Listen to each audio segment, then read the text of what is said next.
Doctor BR Ambedkar Konaseema జిల్లా రాజోలు నియోజకవర్గం పొణమండ గ్రామంలో శ్రీ లక్ష్మీ నరసింహస్వామి వార్షిక కళ్యాణోత్సవం వైభవంగా జరిగింది.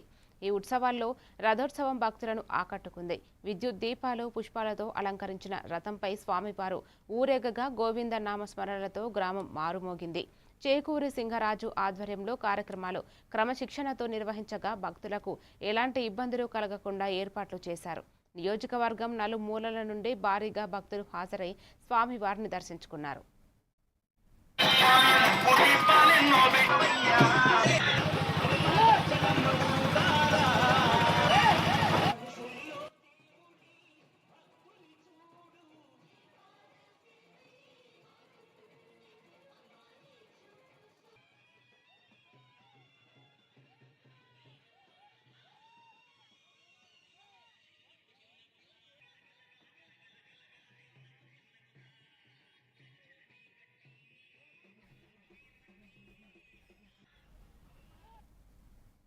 ఇప్పుడొక షార్ట్